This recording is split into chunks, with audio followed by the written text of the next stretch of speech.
ಶಾಸಕಿ ನಯನಾ ಪರವಾಗಿ ಮತ್ತೆ ವಿರೋಧಿಗಳ ಹೈಡ್ರಾಮಾ. ಮೂಡಿಗೆರೆ ಕಾಂಗ್ರೆಸ್ನಲ್ಲಿ ಅಸಮಾಧಾನ ಸ್ಫೋಟವಾಗಿದೆ. ಇತ್ತೀಚೆಗೆ ನಯನಾ ಮೋಟಮ್ಮ ಅವರ ಪರ ಮತ್ತು ವಿರೋಧದ ಚರ್ಚೆ, ವಿರೋಧದ ವಿಚಾರ ಅವರ ಕ್ಷೇತ್ರದಲ್ಲೇ ಇದೆ.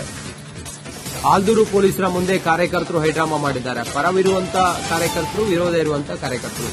ಅಧಿಕಾರಿಗಳ ಸಮ್ಮುಖದಲ್ಲೇ ಎರಡು ಬಣಗಳ ರಾಜಿ ಪಂಚಾಯಿತಿ ಮಾಡಿದ್ದಾರೆ. ನಯನಾ ವಿರುದ್ಧ ಭಾಷಣ ಮಾಡಿದ ಕಾರ್ಯಕರ್ತನ ವಿರುದ್ಧ ದೂರು ಕೊಟ್ಟಿದ್ದಾರೆ. ಮೋಟಮ್ಮ ಬಣದಿಂದ ಆಲ್ದೂರು ಪೊಲೀಸರಿಗೆ ದೂರು ಕೊಡಲಾಗಿದೆ. ದೂರು ದಾಖಲಿಸುವಂತೆ ಒಂದು ಬಣ ಪಟ್ಟು ಹಿಡಿದಿತ್ತು.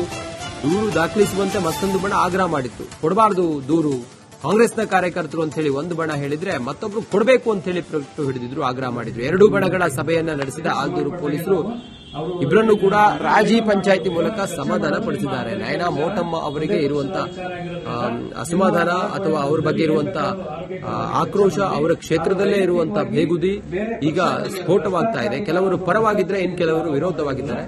ಸೊ ಅದರಲ್ಲಿ ಎಫ್ಐಆರ್ ಕಂಟೆಂಟ್ ಇಲ್ಲ ಅಂದ್ರೆ ಕಾಗ್ನಿಸಬಲ್ ಕೇಸಸ್ಗೆ ಬರುವಂತದಿಲ್ಲ. ಎನ್ಸಿ ನೇಚರ್ ಇದೆ, ಪ್ಯೂರ್ಲಿ ನಾನ್ ಕಾಗ್ನಿಸಬಲ್ ಇದೆ. ಸೊ ನಾನ್ ಕಾಗ್ನಿಸಬಲ್ ಕೊಡೋದಾದ್ರೂ ಜುರಿಸ್ಡಿಕ್ಷನ್ ಗೋಳಿಬೀಳಲ್ಲಿ ಇದು ನಡೆದಿರೋದ್ರಿಂದ ಅವರಿಗೆ ನಾವು ಯಾರ ವಿರುದ್ಧನೂ ಅಲ್ಲ, ಪಕ್ಷದ ಕಾರ್ಯಕ್ರಮ, ಪಕ್ಷದ ಬಾವುಟ ಹಾಕಿದೀವಿ, ಬ್ಯಾನರ್ ಹಾಕಿದೀವಿ. ನಾವು ಹೆಚ್ಚಿನ ರೀತಿಯಲ್ಲಿ ಸಹಕಾರ ಕೊಟ್ಟು ನಮ್ಮನ್ನೆಲ್ಲ ಪಕ್ಷನ ಉದ್ದುಮಿಸಬೇಕು ಅಂತ ಹೇಳಿ ಕೇಳ್ಕೊಳ್ತಾ ನನ್ನ ಒಂದೆರಡು ಪ್ರಾಸ್ತಾವಿಕ ಮಾತುಗಳನ್ನ ಮುಗಿಸ್ತೀನಿ. ಜೊತೆಗೆ ಇದರ ಬಗ್ಗೆ ಎಸ್ಐಆರ್ ಬಗ್ಗೆ ಈಗ ನಮ್ಮ ಮಿತ್ರ ಅನಂತ ಅವರು ಸಂಪೂರ್ಣವಾಗಿ ವಿವರಣೆ ಕೊಡಬೇಕು ಅಂತ ಹೇಳಿ ಕೇಳ್ಕೊಳ್ತೀನಿ.